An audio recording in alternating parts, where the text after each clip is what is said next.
He toa rangitahi e tūwana ki te pokapū o Tāmaki Makaurau, mai e tahi pākihi Māori e toru ki te hoko a tinanatu i wā rātou rawa. Ko nā wāhine e whakahaere nei i aua pakihi, e whakapono atu ana he wā pai tēnei kia whakahoki aroha atu i te wā harakuakua o te tau. Anei nā whakamārama a Michael Cugley.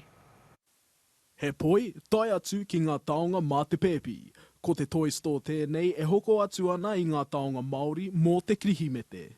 More taonga Māori, I suppose, because when I was younger, we didn't have much variety of taonga Māori at the time. E toru ngā toa rangitahi kei te pokapū o Tāmaki Makaurau.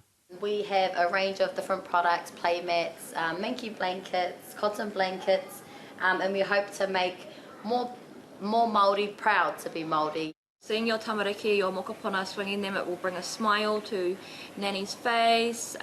It's good for health and haora. He pakihi wēnei kua rongo i te reka o Angitu. I rere ngā poi a poi e i te ipuwhitupōro wāhine o te ao i te rātau, a e ono hoki ngā whika kua hua ake i a Hawaii ki pēpi.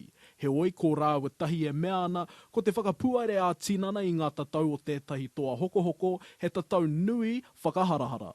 I felt very privileged and honoured to be able to bring Māori to the forefront of Aotearoa for an international kaupapa.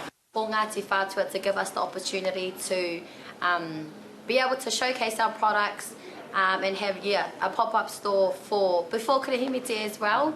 I think it's amazing and great opportunity for us. Nā reira me he mea kāre anō koe kia hoko perehana mō te krihimete e tūhera ana wēnei toa taino atu ki te mutunga o te rawiki. Michael Cugley, te ao mārama.